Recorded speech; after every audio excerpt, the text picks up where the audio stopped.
Sejam muito bem-vindos a mais um episódio aqui do Baldecast, podcast do Careca. Eu me chamo Iago Borges, para quem não me conhece, né? Trabalho com gestão ágil dentro de empresas de tecnologia aqui do Brasil.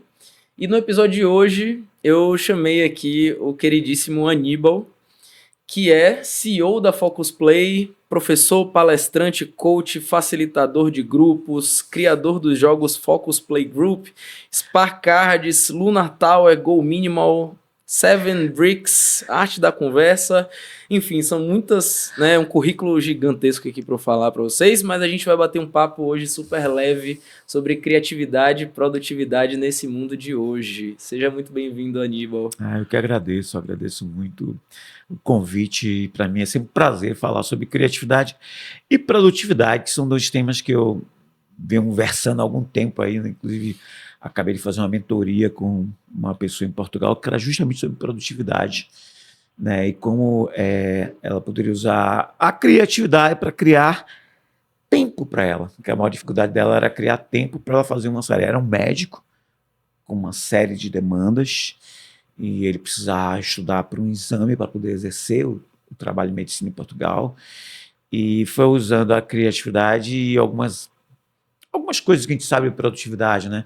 Respeitar o ciclo do dia, né? Aproveitar as melhores horas, horas que você está mais produtiva, trabalhar com janelas de tempo e fazer isso de uma forma criativa e de uma forma leve, porque acho que leveza é a palavra-chave na criatividade, né? Se não tiver leveza, se não tiver um modo play, uma forma de você estar ali se sentindo que está jogando, brincando, se divertindo, usando humor, fica tudo mais difícil. Caramba, que maravilha, Aníbal. Eu, inclusive, nas redes sociais, eu falo bastante sobre gestão ágil, sobre produtividade, mas sem perder a saúde mental, né? Inclusive, o último episódio foi com a própria Érica, que a gente bateu um papo bem legal aqui sobre saúde mental. A gente, inclusive, né, falou sobre diversas técnicas e tudo mais, e aí acabou culminando, né? Ela acabou fazendo esse link contigo Aham. para vir no episódio de hoje. Mas bom, pro pessoal de casa, né? Conta mais um pouquinho quem que é Aníbal, de onde que surgiu, de como isso tudo começou, né? A gente já bateu um papinho aqui antes nos bastidores, mas pro pessoal de casa ficar sabendo. Aníbal surgiu de Dona Maria, lá de Santo Antônio de Jesus, e de seu José, a dupla Maria e José, né? Os dois são falecidos, né? Mas assim, eles tinha um negócio, meu pai era comerciante, tudo isso, e eu tinha desde cedo, assim, eu não queria ficar dentro de um quadrado, ficar dentro de uma loja, né? Ele, apesar de ser um cara visionário, né, ele abriu a primeira loja da Pituba, quando a Pituba ainda era um bairro residencial, inclusive na época não podia abrir, porque era considerado só um bairro residencial, mas ele abriu, e assim, tinha esse lado, acho que eu herdei esse lado dele, coisa de ser visionário e pensar na frente, mas eu não queria seguir o caminho dele, de comércio, de loja, de tudo isso. E eu criei uma vida profissional, assim, trabalhar na empresa, que era o sonho da década de 80, né? Trabalhar numa empresa, uma grande empresa. E eu acabei fazendo escola técnica, onde eu fiz eletrônica, depois fiz matemática, né? Louco fazer matemática, mas é um curso bacana, ajuda você a pensar de forma abstrata e abrindo parênteses assim, eu acho que o grande problema da matemática, e a gente vai falar disso depois, é com a forma que é ensinada. A matemática é muito mal ensinada, né? Porque matemática é uma língua como outra, como a linguagem de programação, né? É uma estrutura que você aprende a fazer algumas coisas. Isso é mal ensinado. Se eu tivesse gamificado, transformado em jogos, na hora de ensinar, talvez fosse melhor. Mas eu fiz matemática, né, porque meu sonho era fazer engenharia, vou ser engenheiro, né, era fazer engenharia. Eu queria adiantar algumas matérias de engenharia, porque eu já trabalhava numa empresa chamada Cobra Computadores, que era como fosse assim, fazer um paralelo, um IBM do Brasil, Sim. que era o paralelo que a gente fazia na época. E lá eu aprendi muito, muito sobre tecnologia, muito. A gente literalmente escovava bit. Eu programava bit a bit as placas, que às vezes não tinha um software para fazer uma formatação do disco. Eu entrava no disco, às vezes, para poder alterar um bit para fazer ele voltar a funcionar. Então, era um negócio assim, muito muito baixo nível no seguinte, tem no código básico, né? Então, isso me deu uma visão lógica, estruturada muito grande. Aí depois eu fui trabalhar no banco econômico, né? Eu fui trabalhar lá porque como eu tinha esse conhecimento de hardware e já tinha me transformado em analista, o banco queria um cara que tivesse essa visão de hardware e software para trabalhar nas agências. E aí trabalhei no banco 16 anos, foi 16 anos, saí, voltei, mas isso é uma história que eu conto depois. E lá, quando cheguei próximo aos 30 anos, eu tive a crise de meia-idade, aos 30 anos. Fui com a psicóloga, disse na época que eu estava com uma crise antecipada. E comecei a questionar tudo. É isso, trabalhar? Porque na época eu já me sentia assim, muito bem sucedido. Eu tinha carrão, tinha um bom apartamento, tinha dinheiro para viajar para onde quisesse, tinha muita liberdade para fazer muitas coisas. Mas estava perdendo a graça e eu achei que precisava fazer algo diferente. E eu comentando sobre isso, uma amiga me emprestou. Vou falar o nome dela que agradeço muito a ela, isso até hoje, Maria Isabel Martinez. Me emprestou um manual de um curso cabeça que ela tinha feito, que era um curso de criatividade e estratégia. Caramba. Chamado ILACE, né, na época. Que era um curso que bombava, só fazia autoexecutivo ou alguém que trabalhasse com treinamento. E aí, eu na época, no dia que ela me prestou o manual, eu falando desse problema, não sei o que eu quero em minha vida, não sei o quê, né? Quase caminhando para uma depressãozinha. E ela me prestou esse manual, e aí eu tinha um dia fazer uma viagem, e na época avião não tinha entretenimento, o celular só servia para falar, no avião não fala, então não servia para nada. Ou você comia, que é que o avião servia, dava comida para você se entreter, conversava com alguém, ou lia alguma coisa. Aí eu peguei o manual, devorei, eu quero fazer isso, quero isso. E aí eu pedi meu chefe deu um não de cara, porque isso é técnico, isso é coisa para quem é executivo, para quem trabalha no treinamento, recursos humanos, não tem nada a ver. Aí eu tanto insisti, um dia ele pegou, vá para esse negócio, liberou, pagou o curso, pagou os dias, a viagem. E aí eu entrei no mundo da criatividade. E aí abriu um mundo novo para mim. Nisso eu acabei viajando e morar no Canadá, porque eu descobri o bom mesmo para você continuar avançando. O conhecimento estava nos Estados Unidos, não estava no Brasil. E aí eu fui para o Canadá para melhorar meu inglês, né? Aí fui para a Universidade de Buffalo, fiz vários módulos lá. Depois eu descobri que tinha um curso muito bom na Espanha, fiz um mestrado na Espanha de criatividade. E aí eu voltei para o Brasil. Aí meu segundo amigo meu disse que eu voltei zen dinheiro, zen carro, que eu vendi tudo meu, passei 2 anos viajando, mas voltei com essa competência criativa. E aí minha ex-chefe do banco me chamou para voltar para o banco. Você sabe, na área de TI, você fica 2 anos afastado, você vira um dinossauro. E eu já tinha virado um dinossauro. E tinha uma tecnologia jurássica que ninguém queria mais trabalhar. Ela já tem um negócio aqui que a gente precisa usar e ninguém quer mais trabalhar com isso. Você topa? Topa. Me pagou um salário bacana, na época eu voltei. A ideia era ficar 6 meses, acabei ficando 6 anos. Não é? Início eu fazia um workshop de criatividade ali, outro ali, até que o Bradesco comprou o banco, e aí eu saí e fui dar aula na faculdade, criei a disciplina Criatividade na Unifax, na Unijorge, não existia essa disciplina na FTC, e depois eu fui convidado pela Fundação Dom Cabral para ser professor de criatividade, né? Aí dei essa aula de criatividade na Petrobras, né? Aula de criatividade na Embraer, foi um prêmio, que eu sou apaixonado por aviação também. Caramba, então dá aula para os caras que projetam avião. Eu cheguei, não estou acreditando, eu estou ainda a ser pago para isso, eu não acredito. Então a criatividade me abriu muitos caminhos, né, no mundo. Conheci muita gente bacana, muitos pesquisadores, né, assim, de ponta. Uma professora que eu tive, Doris Shaw-Cross, a professora do MIT, né, professores de Harvard. Então, assim, conheci muita gente bacana. Isso me abriu muitas portas, não só aqui no Brasil, como no mundo. E aí, em 2010, eu conheci o Lego Serious Play, né? Eu fui para um evento de inovação em Nova York e estava tendo um workshop de Lego Serious Play. Aí eu fiz. Aí, um mês depois, eu recebi um e-mail, eu tinha voltado para o Brasil, cheio de iPhone, iPad, iPod, todos os áreas da vida. Minha esposa estava grávida, a gente acabou de trocar de carro, estava reformando apartamento. Aí eu falei para ela, Ó, recebi um convite para fazer um curso de Lego. Mas se acabou, eu voltar dos Estados Unidos, cheio desses aparelhinhos aí, eu tô grávida, não sei o que, não sei o que.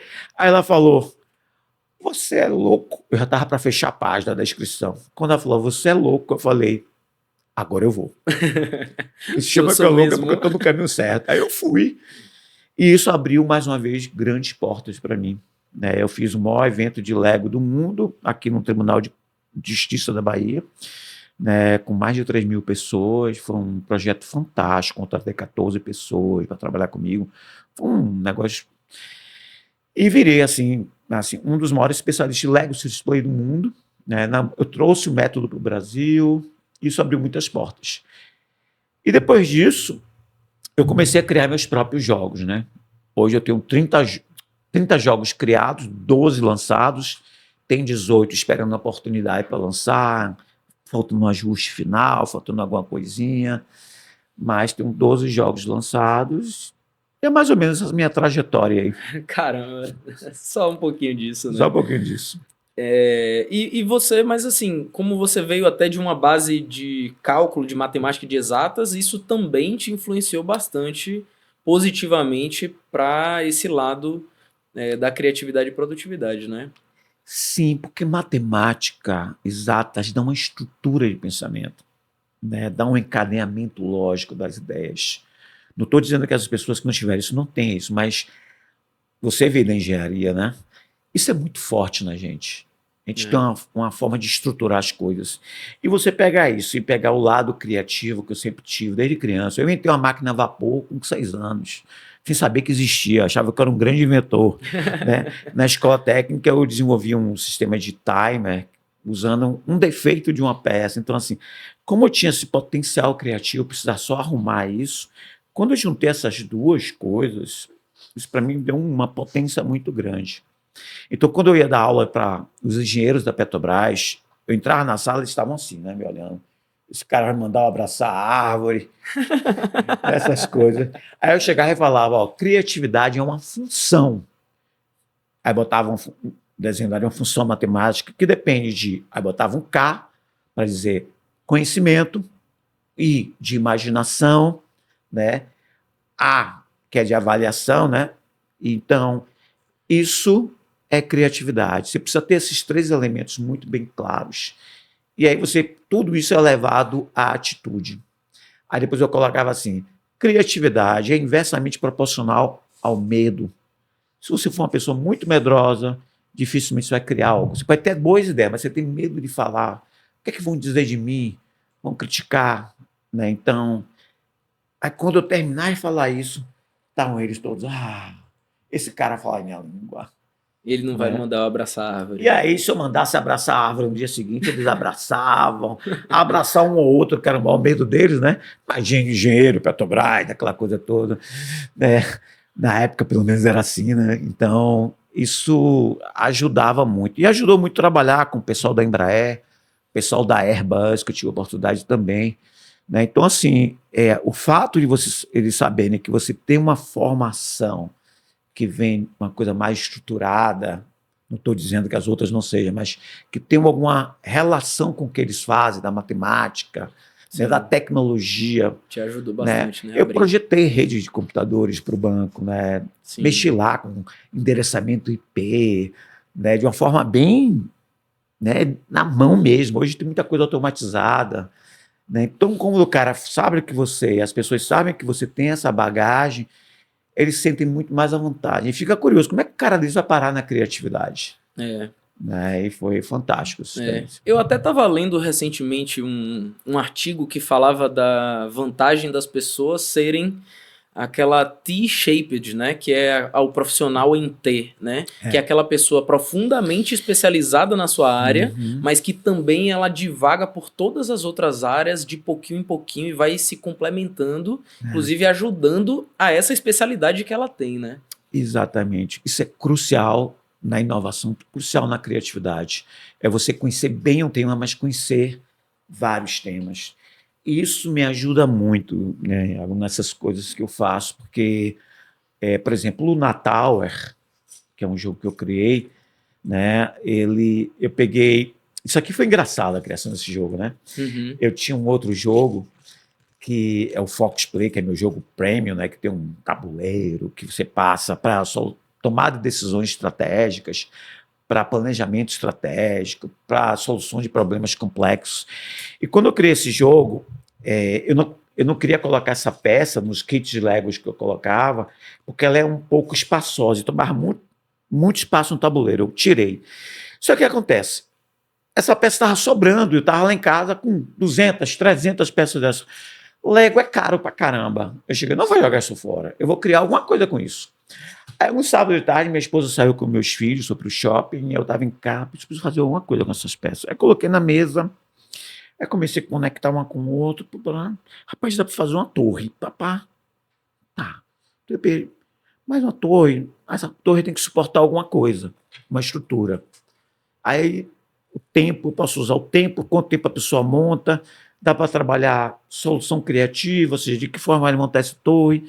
Tá, mas eu preciso ter uma história em torno. Então, eu fico sabendo do Elon Musk, né, da nave espacial, construir base na Lua para explorar a Lua servir de base para mandar para Marte, né?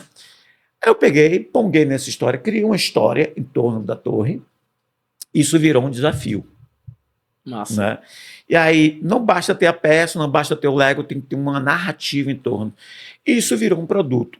Esse produto hoje já permitiu mais de 8 mil pessoas, 8 mil alunos ou candidatos a estudantes do IBMEC fazerem essa dinâmica como parte do processo seletivo deles. Que massa. Né? Então, assim, de uma história de peças que estavam sobrando, você criar uma dinâmica. E isso é criatividade, né? Você fazer com aquilo que tem, com a situação dada, e colocar um elemento imaginativo. E para isso você precisa ter repertório.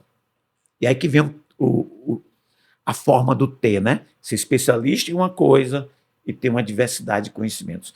Talvez se não tivesse colocado essa história, não tivesse colocado esses elementos, o jogo não tivesse a riqueza que tem hoje, né? E assim vale para todos os outros jogos, né? A gente criar uma história em torno dele, né?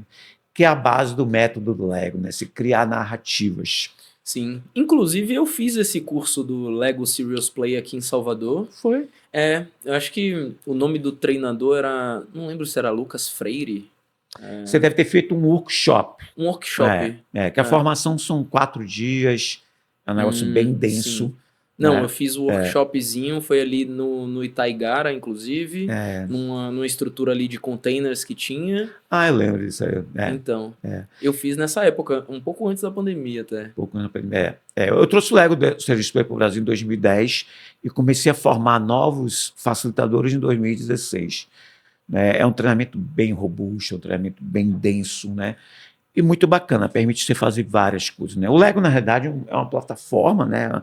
Você usar as peças para estimular você a pensar. Aí tem várias ferramentas, várias aplicações, como eles chamam, né? Que você pode usar tanto para o planejamento estratégico, pode usar para questões pessoais, pode usar para estimular simplesmente a criatividade, pode usar para inovação, pode usar para você construir conceitos. Essa é a ideia do Lego. Sim. Lego Serious Play. Não, inclusive, antes de vir para cá, né, pro episódio, eu acabei trazendo diversas peças de Lego que eu tinha na minha casa, que eu tinha um estante enorme cheio de Lego. Acabou que eu doei muitos, mas ainda fiquei com uma caixa, né? E aí veio aquela nostalgia toda, né? Daquela... Sabe, daquela nostalgia de ter montado tantas coisas, de ter me divertido bastante, de ter passado horas ali montando um castelo, né, carrinhos, com bonequinhos, tudo muito bom. O Lego, ele traz a coisa do play, né? O play é o brincar, né? Eu uso a palavra play porque o brincar no Brasil ainda tem um tom pejorativo. Aí eu uso o play, né? O play tem vários significados, né? Do jogo, do tocar. Mas, assim, o play, ele primeiro traz uma coisa que está faltando muito no mundo hoje, que é a presença, né? Como eu comentei antes, a gente começar aqui o podcast, tem uma pesquisa que mostra que as pessoas, elas estão pouco presentes na atividade do trabalho, né? Essa pesquisa de 2010 mostra que 47% do tempo as pessoas não estão focadas naquilo que estão fazendo, ou seja, ela está ali, mas está pensando em outras coisas, e normalmente pensando em coisas negativas, né? Isso é uma pesquisa de Harvard, discutível, com vários autores referindo a isso. Eu acredito que essa pesquisa que fosse feita hoje, esse número seria muito maior, isso é uma opinião minha, porque houve uma mudança depois de 2010, principalmente das redes sociais, teve um Com impacto na certeza. sociedade.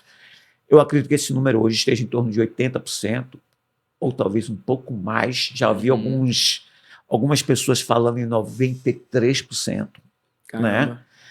Ou seja, 7% do tempo você está focado no que está fazendo. Isso é muito pouco. E o jogo, ele traz para o aqui e agora. Porque você entra em flow. E o flow, uma característica lá do Mihaly, né?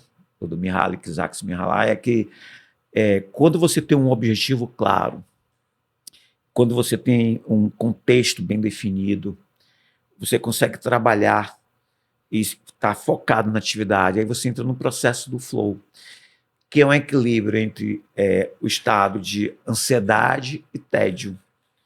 Ou seja, está um equilíbrio entre o seu desafio e suas habilidades. Quando você consegue combinar isso de uma forma dinâmica, você consegue estar mais tempo centrado, presente.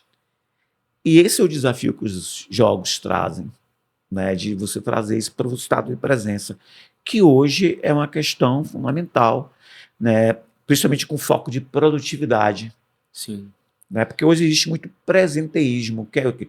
Eu estou presente fisicamente, mas minha mente está lá longe. Minha mente está lá no problema, no boleto, naquela resposta que eu não dei para a pessoa, né, aquela narrativa interna que está girando na sua cabeça, que está consumindo energia, está consumindo atenção, né, e consumindo tempo. Né, e você está ou no passado ou no futuro, está pensando numa coisa que você vai fazer depois, ou pensando numa coisa que você fez no passado, que você ainda não resolveu, e você não está ali. Então, por exemplo, que você que trabalha com codificação, tudo isso, com programação, com desenvolvimento, para cometer um erro, esquecer de botar um ponto, a qualidade com certeza não é a qualidade mesma. cai. A qualidade cai. E isso também vale para uma conversa. Por exemplo, a gente está conversando aqui, a gente está 100% na conversa. Né? Hoje é muito difícil as pessoas estarem presentes. As pessoas estão aqui, mas estão olhando para o celular, estão ali, estão dispersas. Né? Outro dia eu fui dar um treinamento no Espírito Santo e a empresa me botou no hotel bem chique. Né? Aí eu cheguei tarde na noite, vou jantar no hotel, desci, aí fiquei meio constrangido. Era um restaurante meio escurecido, luz de vela, só tinha casal. Certo. O único não casal, assim, o único que estava sozinho. Tá, Beth, eu estava sozinho, minha esposa. O único sozinho era eu. E era o único que não estava olhando para o celular. Então as pessoas perderam a habilidade. Elas estavam em pares, mas ninguém olhava para o outro, nem conversava com o outro, né?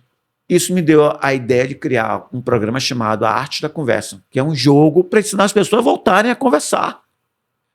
Porque as pessoas não querem conversar porque eles sabem que vai ter embates. Por quê? Porque vai entrar em conflito. Por quê? Porque você quer impor a sua ideia, né? Quer impor a sua forma de pensar. E o que eu trabalho nesse treinamento, justamente nesse jogo, é você entrar um pouco no universo do outro. Começar a olhar o mundo nos olhos dos outros, sem perder a sua perspectiva. Isso está faltando muito. E, mais uma vez, entra a conversa do estado de presença.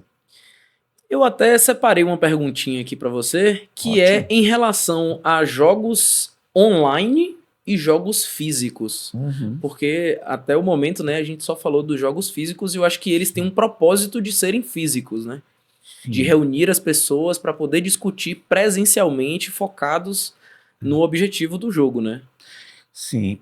Na pandemia foi um grande baque para mim, né? Eu tinha acabado de lançar 4 jogos no ano anterior da pandemia.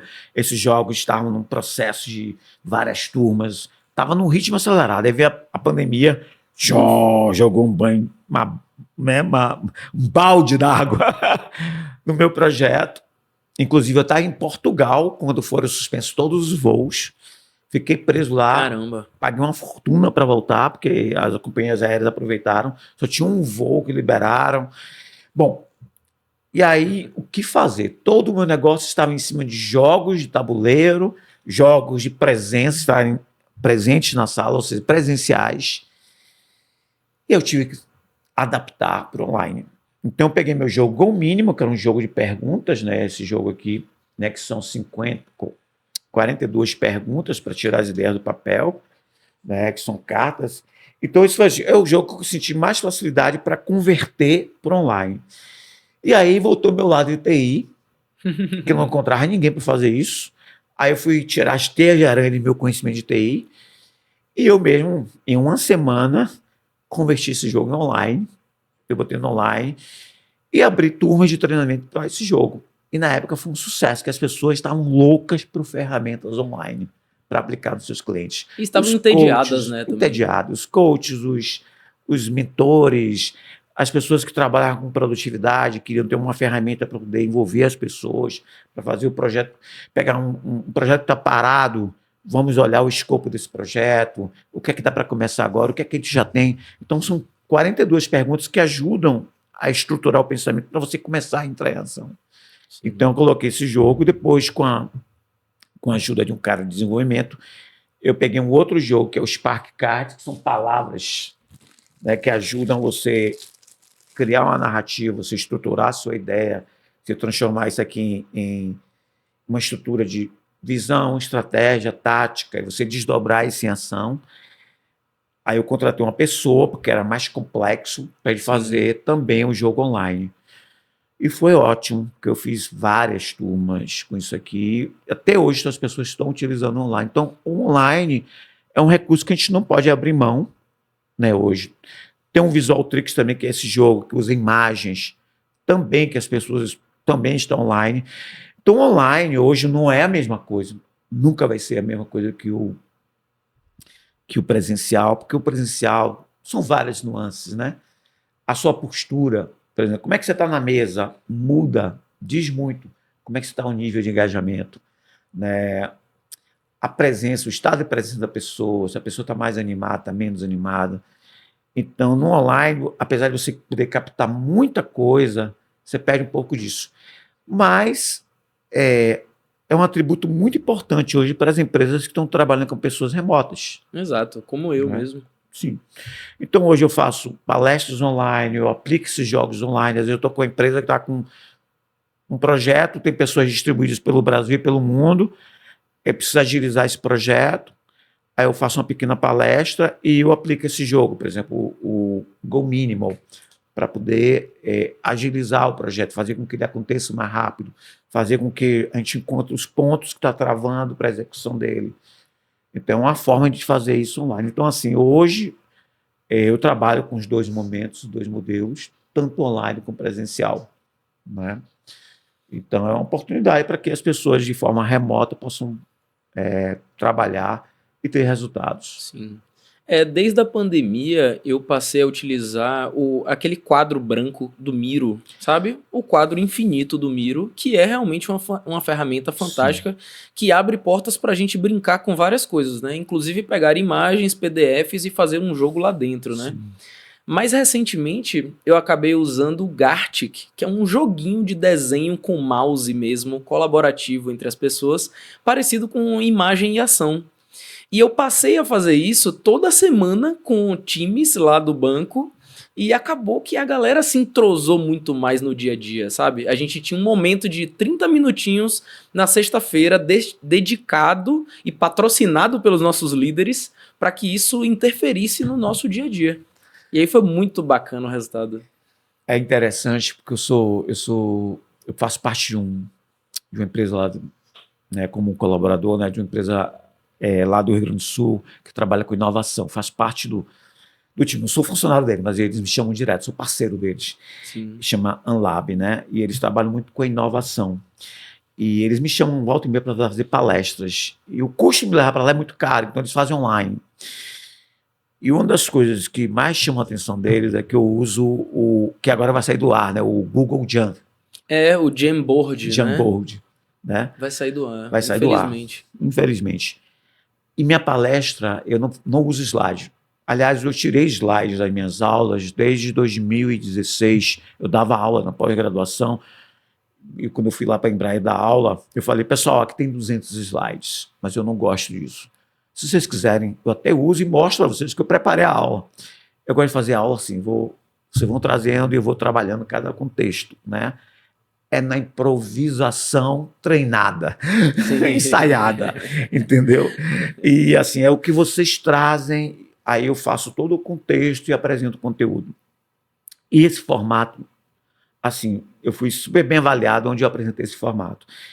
E eu usava o Jean, justamente, né, o Jean Borges, por isso, porque eu ia desenhando, escrevendo, minha letra é terrível, é um garrancho terrível. Mas o pessoal amava, porque aí eu descobri que tem um estudo que mostra que as pessoas preferem que você desenhe, porque desperta. O que é que vai sair daí? Quando você está desenhando na hora, é muito mais cativante, é muito mais, engaja muito mais do que você mostrar a figura pronta. É como se fosse um striptease ao contrário. Né? Então a pessoa fica, pô, o que é que o cara vai desenhar agora? O que é que ele vai mostrar? O que é que ele escreveu mesmo? Deve ser quando eu escrevo, porque ninguém entende. Né? Aí quando eu recebi a avaliação, o pessoal dizendo, amei que ele não usou slide. Né? E as pessoas iam trazendo as perguntas e eu desenhando. Você falou do T, né? Então eu desenhava o T lá para mostrar que você tem que ser especialista e tem que conhecer outras coisas, porque a criatividade vem da polinização cruzada, quando você cruza conhecimentos diferentes. Grandes invenções vieram disso. Muitas ideias da engenharia vêm da medicina, de alguém conhecer bem o corpo humano. E muitas ideias hoje da medicina também vêm da engenharia. Né? O cara usar um recurso da engenharia para outras coisas. Muitos, hoje, por exemplo, você fala de resiliência. Resiliência é um contexto da física e da engenharia, né? De você, né, torcer alguma coisa, né, e depois ela conseguir voltar para o estado. Né? E hoje eu falo muito de resiliência psicológica. Você foi abatida por uma situação, lhe deixou mal por um tempo, mas você conseguiu, opa, estou bem, estou de volta. Né? Mas isso é um conceito da física. Então, assim, quando você conhece múltiplas áreas, você tem condições de combinar conhecimentos. Isso aí é o segredo da criatividade. Né? Como um bom chefe, né, de cozinha, ele consegue combinar sabores, o doce com o salgado, o azedo com doce, né? E isso aí vai dando uma combinação única. E é por isso que é bom ser especialista, mas é bom você conhecer outras áreas. Eu todo ano me forço, Iago, todo ano a fazer um curso de uma área completamente diferente da área que você do meu nunca domínio. viu.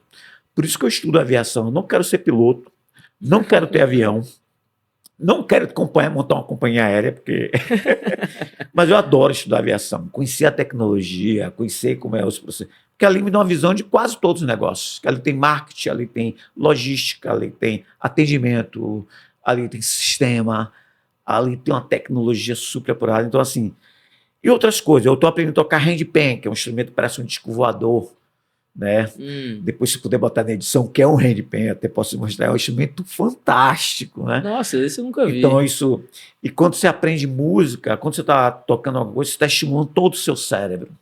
Sim. Então, criatividade é uma coisa que você tem que estar regando todos os dias. Ele é o quê? Ele parece um casco de tartaruga? Parece um disco voador, acho que uma forma mais assim, né? Sim. E ele foi inspirado naquele instrumento que é usado na América Central, que é não vou saber o nome do tempo, que é um instrumental, mas é um instrumento recente, foi criado em 2001 na Suíça, né? É um instrumento bem recente, e ele traz um som que o pessoal fala que é o som dos deuses. É um instrumento que ajuda para acalmar, que é uma coisa que eu tenho trabalhado muito. Deu para notar que eu sou um pouco agitado, mas você me conheceu há 10 anos atrás. Eu era assim, ó, muito agitado. Mas para a gente criar, a gente precisa estar mais calmo. E para a gente lidar com esse mundo louco, a gente precisa estar mais calmo. Isso tem sido o foco do meu trabalho nos últimos anos. E tocar handpan me traz calma. Como também, por exemplo, eu estudei sound healing, que é você usar o som como forma de cura. Então eu uso umas tigelas de cristal, uso o handpan, a flauta, duduk, que é uma flauta lá da Armênia, que traz uma tranquilidade, porque o pré-requisito para você criar é você estar tranquilo. Até para que você consiga combinar essas ideias, fazer isso. Então o pessoal pergunta, Aníbal, como é que você cria tanta coisa? Aí eu falo, fazendo pouca coisa. Pois é, esse é o handpan. Bom, esse é o handpan. É o handpan. Eu sou apaixonado por isso. É um instrumento caro, um bom instrumento desse, né?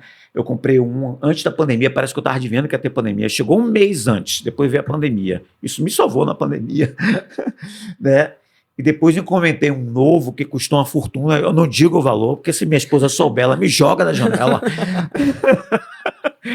Né? Ficou uma fortuna, quase o valor de um carro, né? Mas é um instrumento que me traz muita tranquilidade, me traz muita paz. E é um estímulo, porque eu estou trabalhando hemisfério esquerdo e direito o tempo todo. Sim. Trabalha ritmo, trabalha a minha percepção, né, auditiva. Bom, trabalho vários elementos. Sim. E quando eu estou tocando ele, é isso. Ele é lindo, é demais. O som dele. Eu sempre tive muito contato na vida com violão, né? Meu pai tocava violão, sempre me ensinou violão, então eu cresci na música e ainda continuo, né? Toda vez que eu tô muito estressado, 5 minutos de violão resolve. 100%. Sim. Algumas universidades americanas, eu sei de Harvard exatamente, para ser outras universidades que, se você mostrar que você toca um instrumento, isso pontua. Já serve como um ponto. Porque ele sabe que, normalmente, a pessoa que aprende o instrumento, primeiro, tem que ter disciplina. Segundo, ela está estimulando várias áreas do cérebro. Isso já está provado, é neurociência pura, entendeu? Então, você tem que ter uma atividade motora, né? Porque você está usando, né? Tem que ter uma disciplina, tem que ter um estímulo constante. Você vai aprender uma música nova, por exemplo, o handpan, tem hora que eu vejo os caras com uma estrutura nova, meu Deus, é completamente diferente, é 3 vezes cá, um cá, depois eu voltar aqui. Então, para mim, é uma forma de tornar meu cérebro jovem, continuar mantendo ele jovem, que é crucial. Maravilha. É crucial. Eu até estava lendo seus manifestos, né? Até vou ler um aqui. Na dúvida, desacelere, tenha calma, busque clareza e decida o que fazer. Exatamente, né? Isso é uma coisa que eu trabalho muito ultimamente, né? Eu aprendi com um cara que é considerado o pai dos coaches, foi aluno dele, aliás, fui preparado para ser instrutor dele, chama Tim Galloway, e ele fala muito do stop, né? Diante de uma situação, a gente esquece muito, a gente em função da pressa do mundo, a gente é muito reativo. Surgiu uma situação, a gente já está reagindo. A gente não é responsivo, a gente não responde, a gente reage. E eu aprendi com ele uma técnica que era assim, faça um stop, Aníbal, faça um stop. Stop o S é um acróstico, né? Em inglês, que o S é do step back, ou seja, dá um passo atrás. Sim. O T vem do think, pense. Sim. Né? Stop. O O de organize suas ideias. E o P de procedure, siga. Então, assim, diante de uma situação, para, meu amigo, para, dá um passo para trás, pensa, organiza as ideias e prossiga. Se a gente aplicasse isso no nosso dia a dia, muitos casamentos não teriam acabado, muitas sociedades não teriam acabado, muitas demissões não teriam rolado, né? Muitos atletas não teriam jogado. É muito fácil eu vir aqui falar do stop. Agora vá aplicar. Né? E uma coisa que eu tenho levado, a simplicidade é tudo. Quanto mais simples a ferramenta, melhor. Agora, mais difícil de aplicar. Eu hoje pratico mindfulness, né? Que é você parar, respirar, vem uma ideia lá, vem as preocupações do dia, o boleto, o e-mail que você quer responder, a proposta que o cliente não respondeu. Você, ok, beleza, depois eu penso nisso. Seja bem-vindo e volta a focar na respiração. É muito fácil ensinar isso. Agora, vai fazendo no dia a dia. Né? Eu gosto muito das ferramentas simples. Simplicidade tem sido, assim, a linha mestra de todos os meus jogos. Porque ele tem que ser simples de fazer. Porque se for complicado, a vida já está complicada. Se botar mais um elemento de complexidade, vai gerar mais ansiedade nas pessoas, vai gerar mais estresse e ansiedade. E é isso, tudo que a gente não precisa é isso. A gente precisa de coisas que desempilhe essa série de coisas, né, da ansiedade, tudo isso. Então, quando eu falo de calma, de clareza, eu criei até um modelo que né, você tem que ter calma para você ter clareza, para você ter confiança. Aí, quando você tem confiança, você fica mais calmo. E um retroalimenta. Aí isso vai criar um círculo virtuoso, né? A calma gera clareza, que gera confiança, que gera mais calma, já que você se sente confiante. Perfeito. Que gera mais clareza, gera confiança. Então, hoje está faltando muito isso. quando eu criei o Gol Mínimo, eu foquei muito nisso. O que pode fazer as pessoas calmas? Então, você pega um grande projeto. Primeira coisa, divide. Né? Os indianos falam, sabe como é que se come um elefante? Apesar deles não comerem elefante, né? Primeiro você corta ele em pequenos pedaços. Exato. Né? Você que trabalha Eu acho que a gente, lá da gestão ágil, trabalha com Antes. sprint, né? Divide um Sprint. projeto enorme em 15 dias, vários bloquinhos de Vários 15 bloquinhos. dias. E a gente tem nossas metas de bloquinhos. De Cuida bloquinho em daquele bloquinho. De bloquinho em bloquinho. Aí muita gente fica preocupada com problemas do futuro que talvez nem venham a existir. E se o usuário... Calma, vamos testar isso aqui. Eu posso falar que eu trabalhei muito isso, né? Vamos testar isso aqui, vamos testar etapa por etapa. Então, eu já trabalhei em muitos projetos em empresas que eram assim, as pessoas com 1000 preocupações, assim, vamos reduzir isso, vamos focar num ponto primeiro. Então, os jogos, eles foram construídos com esse intuito. O que é importante agora? O que está no nosso controle? Que vem lá do estoicismo, né? Há 2.300 anos os caras já falavam isso, né? Não é uma novidade. Né? O que está no nosso controle? O que está fora do nosso controle? A gente não pode fazer nada. Então, vamos deixar isso de lado por enquanto, vamos focar naquilo que a gente controla. Uma outra coisa é, o que é que já temos e já sabemos? Né? E vamos focar nisso primeiro. Porque eu preciso daquilo. Dá para fazer com o que você já tem agora? Eu uso muito isso com empreendedores. Né? Não, porque eu precisaria disso. Não. O que você tem? O que dá para fazer com isso? Vamos começar assim, né? Inclusive dá para perceber aqui, até nos Legos, né, que você montou os kits, eles são relativamente simples, mas dá para fazer muita coisa, né? Você até estava brincando sobre o Lego do pato, né? Que faz treinamentos e treinamentos em cima de 6 pecinhas de Lego. De 6 peças. Treinamentos até de liderança, com 4 horas de duração, só usando 6 peças de Lego. Né? Isso já virou até um case internacional. Né? Um exemplo aqui de usar o que tem, né? Isso aqui, o pessoal dá risada. Isso aqui é uma garrafinha de um iogurte. Né? Que eu comprava, que eu tomava depois de malhar. Aí eu achei a garrafa bonita, rapaz, eu vou usar essa garrafa para alguma coisa. Aí comecei a guardar, e minha esposa, meu Deus, lá vem ele com as maluquices dele. Por que você está guardando isso? Não sei, vai servir para alguma coisa. Aí quando surgiu a ideia de fazer a garrafada, que é essa dinâmica que eu criei, né, que a gente coloca todas as coisas aqui dentro, essas peças de Lego, que é um kit, né, coloca aqui dentro. Depois eu peço para a pessoa tirar tudo e só colocar aquilo, dizendo por que está colocando de volta, e isso fica por aqui, pela metade, fica meia garrafa bem mais vazia, fica 20%, no máximo 20% dela cheia, e a pessoa percebe que o vazio cria espaço para você criar algo novo, cria espaço para você pensar, cria espaço para você expandir. Virou uma dinâmica. Isso aqui hoje está no mundo. Tem gente que de Portugal fala, Aníbal, eu usei a garrafada. A gente da Espanha, la garrafada, nem sei, la botelha. Está usando a botelhada, nem sei se assim fala. Né? Então, assim, são coisas simples, e a simplicidade é tudo. As melhores soluções são simples. Né? Isso é uma coisa que eu defendo muito. Excelente. Bom, eu acho que eu ia comentar aqui um pouquinho sobre prototipagem, né? Que você acabou já trazendo um pouquinho. No mundo da tecnologia, a gente prototipa o tempo todo. Inclusive, para esse mundo de TI aí remoto, a gente usa o Figma, que é uma ferramenta que prototipa sites e aplicativos, né? Com uma fidelidade muito grande, né? Mas prototipar pode ser tão simples quanto papel e caneta, ou alguma coisa até mais simples ainda. Prototipar. Né? Tem um cliente que ele contratou um treinamento meu. Aí eu falei, com o Lego é X. Não, é X mais Y. Sem Lego é só X. Ele, Aníbal, eu estou com o orçamento apertado, vai ser só X. Tá bom. Vamos tirar o Lego, porque ficou caro, tá bom.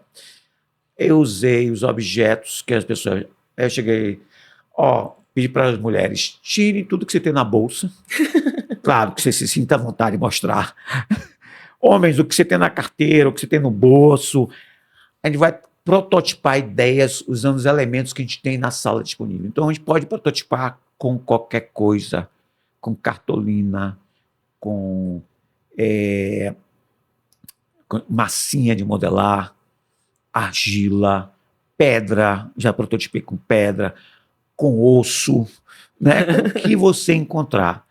Agora, quando eu uso o Lego, por exemplo, aqui na dinâmica do pato, o que o Lego permite é dar uma velocidade e dar uma dinâmica, né? Você agiliza, já que a gente está falando em agilidade, né? Agiliza o processo, então permite você mudar de ideia, mudar as ideias rapidamente. Por exemplo, a dinâmica que eu peço para o pessoal montar um pato, né? Que é uma coisa que eu faço muito. Faço um pato. O pessoal, pô, como é que eu vou fazer um pato usando essas 6 peças? Ele monta, né? Aí tem várias coisas, não vale a pena falar aqui que eu comento, mas vários processos mentais, né? Eu tive que estudar muito a cognição.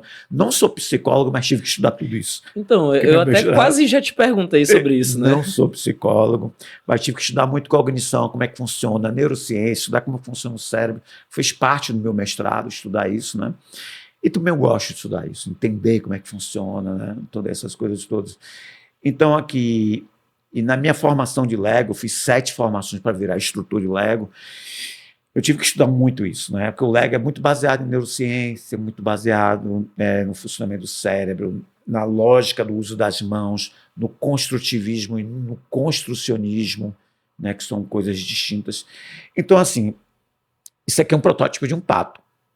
Aí eu peço, faça um outro. O cara pode simplesmente virar de lado, ele tem outro pato, que está em outra situação. Cria um outro, ele pode pegar simplesmente modificar 2 peças aqui, botar o pato aqui, né? Mudar 2 peças, vou fazer uma pequena modificação em 30 segundos, né? E criar um novo pato completamente diferente, né? Usando pequenas modificações. Aqui é ao vivo, né? Você sabe que ao vivo nem sempre é igual, mas eu vou fazer aqui. Então, você vai mudando as coisas de uma forma muito rápida, né? E isso vai ajudando a pessoa a pensar, que ela pode prototipar a ideia. Mas ele vai dizer assim, mas isso não é um pato. Princípio não da criatividade. Não julgue. A gente está experimentando. Né? A gente tem que experimentar. Então a gente tem que reservar um tempo para o pensamento divergente, que é experimentar ideias, testar abordagens. E muitas vezes a ideia mais louca, ela inspira uma ideia nova, né? Então uma coisa que a gente trabalha muito na criatividade é isso. Então a gente pode ficar variando aqui o dia todo, formas diferentes, fazer um pato. Vou fazer até uma que meu filho fez. Meu filho de 9 anos, ele fez outro dia, eu achei legal. Vou ver se eu consigo copiar ele. Então você pode, com apenas 6 peças, treinar a sua equipe a pensar de uma forma mais ampla, a testar variações de uma ideia, a testar coisas novas, a não ficar preso a uma única coisa, a um único princípio, a uma única ideia, uma única maneira de fazer as coisas. E ver que no mundo existem várias possibilidades. A gente pode combinar, recombinar as coisas, né, de várias formas. Né? A gente pode fazer um pato irado. Eu adoro fazer esse pato irado. Moicano, né? Moicano aqui. Então, assim, você pode com 6 peças. Aníbal, é só fazer pato? Não. Eu peço para fazer um não pato. Fazer uma coisa que seja completamente diferente, um pato muito louco. Peço para as pessoas fazerem um mega pato, todo mundo que está na gente. E aí dá para trabalhar vários aspectos. Como é que a pessoa trabalha em equipe? Como é que ela trabalha individualmente? Qual a dificuldade em fazer um pato, 2 patos, 3 patos? Se eu pedisse para ela desenhar um pato, a pessoa vai, eu não sei desenhar, primeira coisa. Faço um novo pato. Ela demora uma vida, meia hora, 2 horas. Aqui, em poucos minutos, a gente vai fazer 10, 15, 20 patos. Então, prototipar permite você manipular. E quando você envolve as mãos, o processo é muito mais rápido, porque existe um estudo, foi feito pela Lego, né, que mostra que existe uma relação entre o uso das mãos e o desenvolvimento do cérebro. Então, não sabe se o ser humano desenvolveu o cérebro depois que passou a usar a mão, ou o contrário. Ou o contrário. Né? Ele desenvolveu o cérebro e passou a usar mais a mão. Então, não se sabe exatamente, mas existe uma correlação. Né? E o construcionismo, que é diferente do construtivismo, é de um cara chamado Papert, que é um matemático também. Ele fala que tudo aquilo que a gente constrói fora, a gente constrói dentro. E isso é um processo infinito. Então, à medida que eu construo um modelo fora, eu consigo perceber uma outra coisa que eu não tinha percebido. E aí que está o segredo da prototipação. É muito difícil abstrair tudo. Então, você precisa de um elemento externo para até você ver a ideia e você já subir um nível. O que é que eu posso fazer com isso? Eu chamo isso de descarga cognitiva. Eu não sei se essa expressão existe, mas eu uso direto nos meus treinamentos. Que é você tirar a carga de ficar abstraindo só na mente. Eu uso isso para tomar decisões, eu uso aqui para pensar sobre uma empresa, pensar sobre um negócio, né? E tenho ajudado empresários, né? Eu fiz o planejamento estratégico da Braskem em 2012, usando isso aqui. Maravilha. Né? Quando você me mostrou o pato ali, eu só consegui imaginar uma forma de fazer. Mas só de você estar brincando aqui comigo... Dá pra fazer. O cara modelou isso no computador, chegou a 1 milhão, né, de formas de fazer o pato. Possibilidades. Né, sem repetição. E ainda lembrar um pato. Né, que ele criou um modelo assim, procure algo que tenha essas características que lembram um pato. E botou isso para rodar 1 milhão de possibilidades. Né, mais de 1 milhão de possibilidades. Então existe... Né, eu usei isso como um processo seletivo na empresa, eu treinei uma pessoa para usar isso como processo seletivo, para trabalhar se a pessoa era criativa, se a pessoa conseguia ser resiliente, capacidade de resolver problemas, tudo isso usando apenas 6 peças. E provavelmente a pessoa entrevistada ela é pega de surpresa, né? Totalmente. E ela acaba olhando para isso e falando assim, não, tranquilo, né? Só que aí na hora do vamos ver... Não vamos ver. Né? E o Lego dá para você combinar de várias formas, mas não de qualquer forma. Exato. Então vai exigir um pouco de coordenação motora fina, vai exigir um pouco de imaginação, vai exigir um pouco de resiliência. Às vezes você está com o modelo quase todo pronto, ele desaba. E aí eu choro, paro. Ah, meu Deus! Como é que você reage numa situação dessa? Aí quem está avaliando pode ver, a pessoa está resiliente, não está. Qual a capacidade dela resolver? Aí tem gente que diz, eu queria tal peça. Eu falo, não tem. Dê o jeito com aquilo que você tem. E isso é a realidade. A gente nunca tem todos os recursos que a gente precisa. E não é para ter mesmo. Isso, tem uma professora de Harvard que eu tive a oportunidade de ser aluno, que chama Teresa Mably. E ela fala que recurso de mais e recurso de menos atrapalha a criatividade. Então, você dá tudo para uma criança, atrapalha. Hoje a criatividade está caindo no mundo, por incrível que pareça, com toda a inovação que a gente tem. Sim. Tem estudos mesmo, avaliações que mostram que no mundo todo a criatividade está caindo. E aí é uma teoria pessoal minha, né? Sim. Como diz minha esposa, anibalesca. Que é o seguinte, hoje está tudo pronto. Eu gosto de lembrar que quando eu era criança, tinha uma série chamada Viagem ao Fundo do Mar. É super antigo, quem é da TV Retrô deve conhecer. Né? Quem tem cabelo branco deve reconhecer também. Apesar de ter cabelo branco há muito tempo. Eu lembro que essa série era um submarino, né? E tinha uns monstros que apareciam no meio do mar, aí eles jogavam míssil, o monstro duplicava, aquela coisa toda. Aí eu gostava de brincar, eu tinha 8, 9 anos, sei lá, brincar com isso. Eu pegava uma bacia, enchia d'água. Pegava uma caneta que lembrava um submarino. Pegava uma bucha de bombril, né? Colocava dentro da bacia. E ali eu estava brincando de Viagem ao Fundo do Mar. Bateu o monstro! Isso é um estímulo da imaginação. Hoje, se essa série existisse, ia ter um submarino pronto. O boneco do Capitão Lee, do Almirante Nelson. Os monstros prontos. Com certeza. Tudo pronto. Isso não estimula a imaginação. Né? Então, isso para mim, isso é uma teoria muito minha pessoal, né? Observando, porque isso é uma coisa que está acontecendo no mundo todo. Né? Essa queda da criatividade. É tudo pronto. Você não precisa imaginar mais. Né? As pessoas estão lendo menos, estão assistindo muito filme, então tem uns personagens prontos. É muito comum você perguntar às pessoas, quando você lê um livro e vê um filme, o que é que você preferiu, o livro ou o filme? Muita gente, o livro, sem dúvida. O livro, muitas vezes. Porque você acabou co-criando o livro. Sim. Você criou o seu próprio monstro, você criou o personagem. Tem um diretor, não estou lembrando o nome dele agora, ele fez O Sexto Sentido, ele fez vários filmes, é o nome, depois eu lembro o nome dele. Ele fala o seguinte, que no filme a gente nunca deve mostrar o monstro. A gente deve mostrar a sombra do monstro.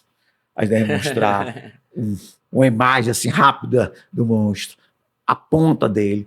Porque se você mostrar, acabou a curiosidade. Acabou a curiosidade. E quando você está mostrando um pedaço deles, a pessoa que está assistindo no cinema está criando um monstro muito pior do que ele criou. Sim. Né? Então, essa é a questão da imaginação que a gente está deixando de lado. E como eu falei no início aqui do podcast, criatividade é uma função que depende de conhecimento, lá vem um T, né? Ou seja, conhecer bem uma área, conhecer várias áreas, imaginação. Se não tiver imaginação, já era. Dizem que a criança é muito criativa, ela não é criativa, ela é imaginativa. Né? Ela vai adquirindo conhecimento e às vezes conhecimento demais acaba atrapalhando um pouco a imaginação. O adulto já tem muito conhecimento, ou pressupõe que tem, mas a imaginação cai. Por quê? Tá pensando em besteira, tá viajando na maionese. Existe um desestímulo à imaginação, desde cedo na educação. Nós, professores, eu coloco nós, porque eu também sou professor, somos terríveis em relação a isso. Né? Nós desestimulamos a imaginação. E o mundo hoje, mais do que nunca, precisa de soluções imaginativas, soluções criativas. Nós estamos com questões ambientais. Eu li agora, antes de vir para cá, que o Brasil vai ser um dos países atingidos com a seca profunda. Eu vi isso também. Alguns lugares vão se tornar inabitáveis. Tem um estudo da NASA, né? Da NASA. Falando sobre alguns países que... Isso antes foi na realidade distante, agora está falando de 50 anos. Isso. E eu acho que vai ser menos, que a gente já está em colapso. Então a gente vai precisar de soluções extremamente criativas para resolver. Concordo. Né? Então, não dá para fazer o que a gente fazia antes, não dá para repetir velhos modelos. Mais do que nunca a gente vai precisar de criatividade. Né? Então esse é o grande ponto. Não, concordo. Bom, Aníbal, assim, infelizmente a gente está chegando no fim já do bate-papo. Eu queria que mais duas coisinhas. Se você pudesse dar uma dica até 10 para as pessoas que estão de casa aí, né, que já puderam ouvir a gente falando, o que elas poderiam fazer, né, para dentro de casa mesmo ter um pouco mais de produtividade ou criatividade ou as duas coisas. As duas coisas. Em produtividade, uma coisa que eu sempre falo para as pessoas, eu aprendi com um cara chamado, já falando um cabra americano, chamado James Clear. James Clear. Eu gosto muito dele, eu sigo ele há uns 12 anos, né? Eu recebo um e-mail. Eu gosto da disciplina dele, né? A newsletter dele. Né?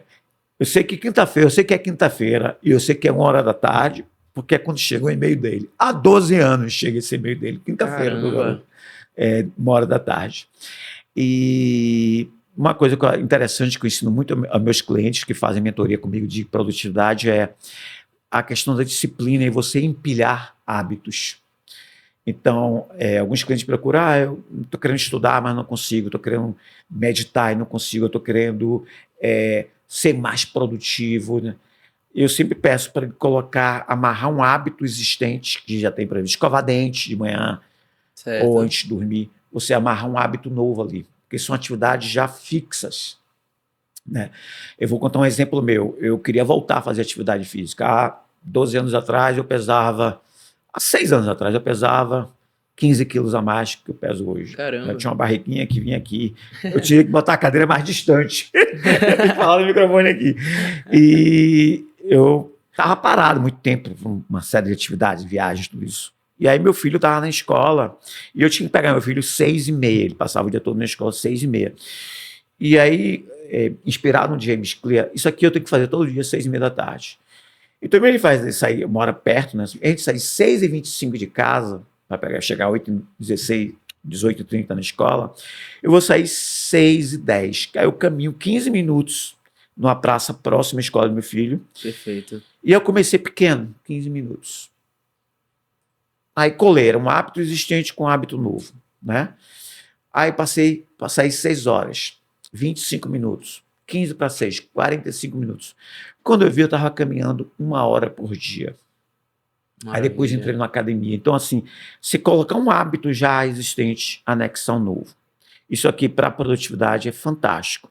Então, primeira coisa, de manhã cedo, ver mensagem, olhar o WhatsApp, faça aquilo que é importante ser feito. Aquela tarefa mais difícil, sente e faça. Não se distraia, né? Não se distraia, nem fale. Fique o mais educado, não dê nem bom dia. Sente e faça. Eu, às vezes, tenho um desafio assim. Eu chego em casa, eu sento no computador e faço. Se eu for fazer alguma coisa né? Escovar o dente, pegar uma coisa para comer, que eu vou pensar. Se eu sentar no computador, lavar as mãos, sentar no computador e fazer, as chances de eu avançar naquilo é muito grande. Então, é uma coisa que eu tenho usado muito com meus clientes. Senta e faça, não pense muito. Né? Tem até um cara, Alan Watts, né, que é um grande filósofo, né, que eu tenho pesquisado muito sobre ele. Ele fala muito do budismo, das filosofias chinesas, né, do Zen. Né? E ele fala uma coisa que, se você contar para você mesmo que você vai fazer, né, você não vai fazer. Então, que você tem que ser meio de surpresa. Senta e faz. Com você mesmo. Com você mesmo. É como se criasse um atrito, né? Uma inércia, uma força inercial. Né? Como eu vim da física, da matemática, eu uso muito isso, né, da inércia. O gol mínimo a gente usa muito, isso é um dos princípios do gol mínimo, é vencer a inércia. Então você vai lá e faz. É a primeira coisa. Não programe muito, não pense muito em fazer. Vai lá e faz. Tem que ser automatizado isso. Então, assim, primeiro de manhã, não leia mensagem, não olhe nada, faça o que você tem que fazer, que é importante fazer. Né? Eu gosto de pegar, por exemplo, eu marco minhas reuniões, um outro exemplo, sempre às 11 horas da manhã. Porque eu pego as primeiras 3 horas, supondo que eu estou começando a trabalhar às 8, eu levo meu filho para a escola às 6h30 da manhã, 7 eu tomo meu café, em modo V2, que é o modo mais tranquilo, contemplativo. Modo tranquilo. Estou tomando café, só tomando café. Não estou olhando notícias, fazendo nada, curtindo o café. Isso Maravilha. dá presença. Isso me dá clareza, né? Isso me dá ideias. Porque entre um gole e outro café, eu podia pegar a imagem e dividir em 9 partes. Isso é uma ideia que eu tive hoje de manhã, para setembro, para o cara poder aprofundar uma parte e ver que ideia isso dá. Né? Então, você está focado em uma tarefa, mas isso é uma prática. É simples de fazer, mas não é fácil. Exige. Sim. Agora, se você associar isso a uma outra atividade que você já faz, ajuda muito. Então, eu trabalhei agora com os executivos da BASF, né? E falei sobre isso. Não olhe o WhatsApp, pelo amor de Deus, de manhã cedo. Eu falava para a minha equipe, se eu olhar o WhatsApp de manhã, eu não faço nada, porque problemas vão existir sempre. Aliás, é uma constante na vida da gente, é problema. Sim. Você tem que saber gerenciar isso. Então, eu marco sempre reuniões às 11 horas da manhã, porque as 3 primeiras horas da manhã são as horas mais produtivas. Aí eu boto para pesquisa, quando estou pesquisando um tema, como estou agora trabalhando num produto novo chamado V2, estou fechando o produto. Desenvolvimento de novas ideias. Eu uso essas 3 horas para isso, que eu chamo de meu prime time. Aí quando eu vou fazer mentoria, fazer reunião, tudo isso eu marco 11 horas da manhã. Todo mundo ligar para mim, eu vou fazer, amanhã 11 horas, tá bom? Aí a pessoa, depois de tanta reunião, por que só marca 11 horas? É alguma coisa? Combinação? Não, é porque é meu horário produtivo. Claro, se a pessoa não puder, você é flexível. Sim. Mas se puder, é isso. Né? Então, são coisas assim, você ter horários fixos para determinadas coisas, claro, pode ter sim flexibilidade, ajuda você a estruturar a sua mente. Maravilha. Ajuda você a ter mais produtivo. Né? E ser criativo também. Que uma coisa está relacionada à outra. Né? São os 2 lados da mesma moeda, produtividade e criatividade. Quando você está mais produtivo, você consegue fazer as coisas com menos estresse, com menos pressão, e sobra mais tempo para você criar. Né? E você pensar de uma forma mais ampla. Caramba, essa foi uma boa relação. Boa relação. E bom, e o pessoal de casa talvez não saiba, ou alguns sabem do Model Play, que vai rolar em setembro. Eu não sei se ainda existem vagas, não sei como funciona, mas se você quiser aí também falar para eles como achar isso, né? Ou como que é o seu arroba aí das redes sociais. Meu arroba é Aníbal Viegas no Instagram. É a rede que eu mais uso. Eu estou meio brigado com as redes sociais, né, porque eu estou buscando paz, e rede social tira paz. Então eu resolvi focar em uma que me orientaram, meu mentor, é usar o Instagram, não o LinkedIn. Né? Eu fiz a pesquisa sobre isso e realmente funciona melhor. Então, Aníbal Viegas. Se aparecer um cara de cabelo preto, é meu filho, o cabelo branco sou eu. Né? Eu respondo, eu olho 2 vezes por dia, né, para ter tempo para fazer outras coisas. O Modo Play é um evento que acontece há 6 anos, em setembro, em Prado Forte. é lá porque a gente usa muitos elementos de estar focado no lugar, de estar lá, de ser um lugar lindo, maravilhoso, um lugar que eu gosto muito. E é um evento para você vivenciar todos esses jogos, ver cases de aplicação e aprender a aplicar esses jogos. Nós temos ainda vaga para esse evento. É um evento para poucas pessoas, não é um evento para muitas pessoas, porque eu quero ter esse lado, né, de conversar um por um, de interação. É um evento que o ano passado se tornou internacional. Aliás, na primeira edição foi internacional. O ano passado também nós tínhamos 3 pessoas de fora do país que vieram só para esse evento. Que legal, né? velho. E tem muita gente do Brasil todo. Tem gente que vem de Manaus, São Paulo, Rio Grande do Sul. Então é um evento muito rico, muita troca, Rio de Janeiro. E o evento que a gente passa por todos os jogos, a gente vê como esses jogos podem ser aplicados com outros jogos, até outros jogos de outras pessoas, né? E a ideia é sempre melhorar a produtividade, a criatividade, o pensar estratégico, a expandir o pensamento. Inclusive um networking com outras pessoas que estão É. pensando mais nisso, né? E no modo Play esse ano a gente vai ter um dia a mais, porque é optativo, para fazer o V2, que é o treinamento que é muito focado nesse aspecto. Como viver no mundo doido sem ficar doido, ficando de boa. Como essa relação, chama de V1, esse mundo aí que a gente tem que dar conta de 1000 coisas, e V2 é sua relação com esse mundo, né? Como é que você pode desacelerar e atender essas demandas? Então entra um pouco de produtividade, entra um pouco de criatividade, entra um pouco desse lado mais calmo, desse lado mais tranquilo, e tudo isso é treinável. Você vai aprender como aplicar isso na sua vida. Então, a gente vai ser um treinamento todo interativo, vai ter um almoço, uma janta, isso faz parte do treinamento, o almoçar, o jantar, faz parte do treinamento, vai ter caminhada, vai ter experiência de olhar para o céu, ir para o mar, ver as ondas, ir para um lago, olhar a movimentação das águas, tudo isso, assim, um treinamento completamente diferente, inédito, que eu estou trabalhando já há 2 anos nele e finalmente vou lançá-lo agora em setembro, e é minha paixão atual, é esse treinamento chamado V2. Então que é isso. Maravilha, Aníbal. Bom, muito obrigado aqui pela sua presença. Realmente eu estou ainda aqui em êxtase com tanta coisa que a gente falou, mas se você quiser dar uma palavrinha final aí pro pessoal. O que eu estou dizendo assim, que você pode ser criativo e pode ser produtivo. E as coisas elas não são opostos, né? Muita gente acha criatividade é aquele cara fica lá criando, faz. Não é bem assim, né? É o cara produtivo. Se você não produzir uma coisa, você não é considerado criativo. Criatividade não é só ter ideias, é tornar essa ideia algo tangível, como eu fiz com meus jogos, entendeu? É você tangibilizar essas ideias. E para isso você tem que ser produtivo. Né? E outra coisa, assim, que o mito, que criatividade é aquele cara indisciplinado. Todos os caras que eu estudei, criativos, eles são extremamente disciplinados. Né? Eu vi um escritor, que eu não vou lembrar o nome dele agora, que ele acordava todo dia 4 horas da manhã, ia direto para a máquina escrevia, depois ia fazer um passeio na praia, voltava, escrevia mais 1 hora, tomava o café da manhã, ia tomar uma soneca, aí escrevia mais 1 hora, almoçava com os amigos, aquele almoço, né, com vinho, conversa, aí ia tirar outra soneca, aí trabalhava mais 2 horas.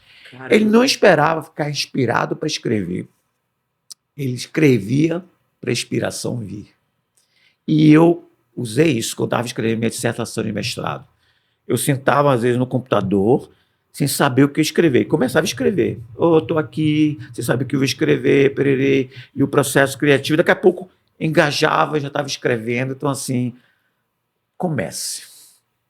A ideia vem, né, para aqueles que começam. O caminho se hace, né, caminhando, como se diz, né? O caminho se faz caminhando. É muito bem isso, a criatividade. Você precisa partir de um ponto e começar a andar. E as ideias vão surgindo, né? Aquele Nemo falar, né? Continue a nadar, né? Continue a nadar. É bem isso. Continue nadando, continue tentando, buscando. E não tem medo, as ideias vão vir. Confiar no processo, as ideias vão vir.